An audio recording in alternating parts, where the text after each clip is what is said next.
Yeah, look, I gotta just tell y'all about my week. Alright, you got 5 minutes. Okay, that's probably too much. Okay. Come on, Hood. Come on, Hood. Shy. I don't be wanting to tell people about my life. I only want to look at y'all when I tell y'all. This is some embarrassing shit. Now, okay. First of all, my name is Mr. Hood. I'm from Southeast. Southside. I'm from Southeast. I should start calling myself Dr. Hood because I'm really in reality 1 degree away from having my doctoral degree or PhD. That's cool. But along with all that good stuff that's easy to do, like getting a college loan, reality of life is just too real. So coming with Southeast comes with the fact that you wear a suit every day around people who sell drugs. So ultimately, you doing something different than them, which comes with a lot of pussy. First of all, get a lot of pussy. A lot of girls want to have sex with you. But the guys don't like you because who pussy are you fucking? Theirs. These bitches are somebody's girlfriends. Somebody's baby mama. Somebody's something. And you got a little bit of something to give them. So apparently you're just like the custom, what they call it? You're the chosen trick. You know? No, it's the reality shit. You're the chosen trick. So like if you need some money, you go give him some pussy type of shit.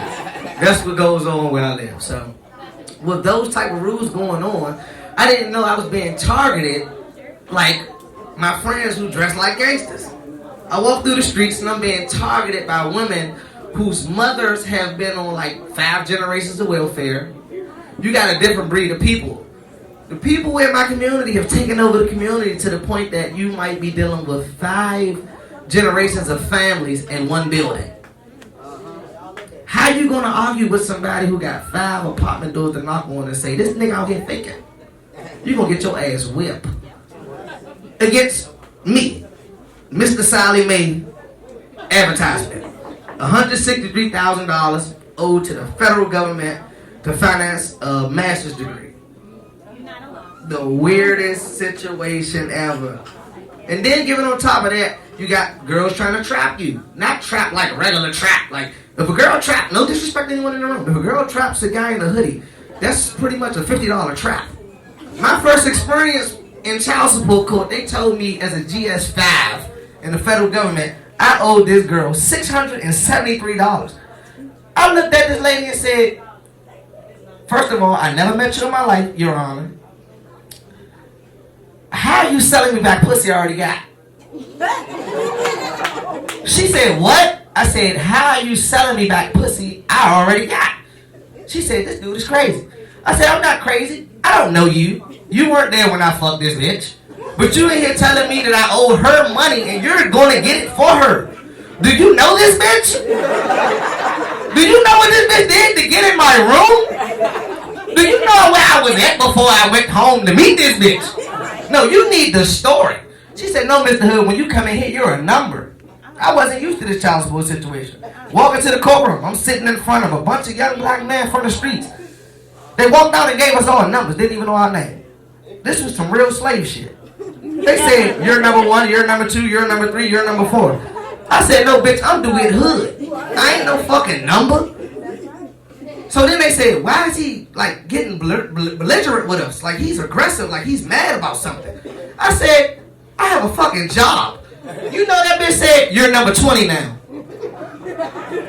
These are facts. This really happened to me in front of this fucking court building. I said, why I have to wait till all these motherfuckers go now? She said, because your situation is different. Oh, okay. You got a job.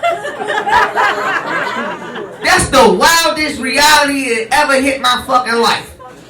When I went in there, she said, yeah, you got to pay $673. I said, how did you get this figure? They said, we put your salary at the top. We divide it by 2. We break down the baby. And this, that, and the third. I said, well, how the fuck do I lower this shit? They said, you got to get more time with the baby. I said, oh, really? I said, so if I take the baby for 6 months, she get the baby for 6 months? What the fuck happened? And they said, for 6 months, you won't pay her. I said, damn. And for 6 months, I can accumulate some money to pay her when it's her turn. These are the women they raise in their society. She agreed to it, not understanding. Because she like, as long as she get her child support, she don't care. So for 6 months, I kept the little boy. It's supposed to be from September the 12th to March the 12th. Crazily, March the 12th is my birthday. So, 23rd birthday, I take this motherfucker back, bags and everything. My 6 months is over. I can pay you for 6 months. She been turning up at the club, having the time of her life, just had a fresh baby out the pussy. She ain't even seen him. She ain't even get him to 2 weeks. She supposed to get him, but y'all call them deadbeats. Everybody not a deadbeat.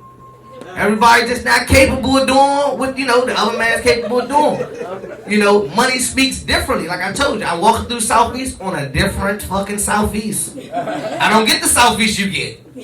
I get the trying to make it Southeast. Oh, you filling out job applications, you got a master's degree, fuck you, nigga, you still got dreads. That's the Southeast I get. That's the reality I see every day.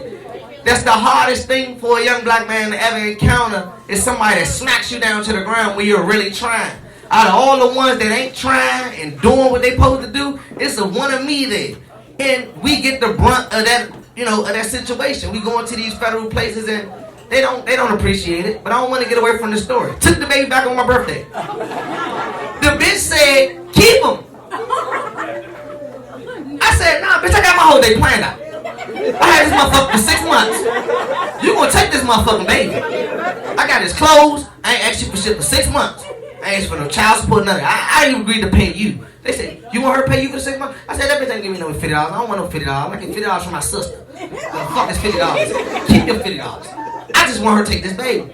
No, she said, no, you keep the baby. I said, put it in writing. Because, see, my mother told me a long time ago, like, I can fight, but I'm not a fighter. So the pen is mightier than the sword. And I ain't talking about no rapper shit.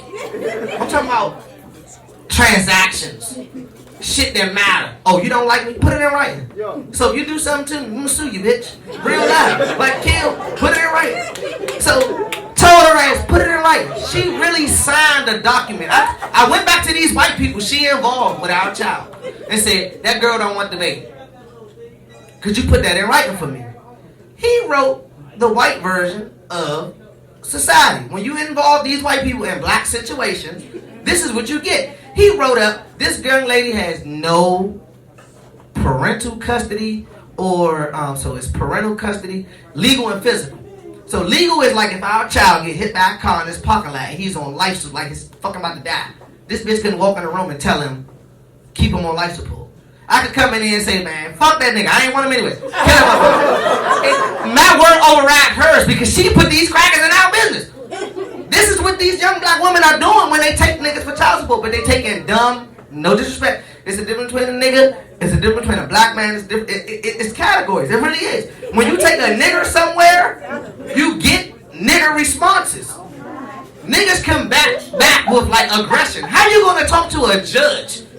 Like, fuck you, bitch, I ain't paying her nothing. You're not gonna get a response. I told that judge she was involved with legal prostitution. Because she sold me a baby back that I already had for my fucking money. Do you know what she did? She sent me a 6-star fucking lawyer. Fuck 5-star. She sent me a lawyer from Spalding and Spalding on 15th and K. This motherfucker called me and said, could you meet me for lunch? I said, I work in the Treasury Department. I walked out the fucking Treasury Department at 1500 Pennsylvania Avenue, went across the street and had lunch with a lawyer to take a baby from an ignorant black bitch. And it was done over food. Legally, and I didn't even stay longer for like 2 hours to use my white lunch privilege. It was regular lunch. And when I left, I had a letter, and all she had to do was sign, present it to the judge. And next thing I know, I had him for 7 years. What? Never put her on child support, never asked her for a dime. But the story got a twist. I need to get on stage. I do? I gotta get on. The story got a twist. So, on top of having sex with this girl, I had sex with another girl. Oh, no, this is getting better. So, she get pregnant. So now these kids 6 months apart. So now I got a boy and a girl. Boom. She takes the cake because she doesn't want me to be the father. Because she knew that I just had this child. So she was a little scared. Like, I can't let this man know he has a child. He's really serious. He's serious about his path. He seems like if you try to deter him any type of way, he's taking your child. She let somebody sign the birth certificate. Now she be arguing at me about getting the child. I'm telling her, bitch, that legally ain't even my child. Somebody fucking signed the birth certificate. He owe you that money. I'm doing you a favor, bitch. But he was still dealing with this baby. Are you fucking serious? The reality of being black in Southeast. I'm gonna end that for y'all right there. All right. I'm telling you. And that's my real fucking life. That's sad. That's fucking sad. Y'all laughing at my pain. Really? People are fucking ruthless.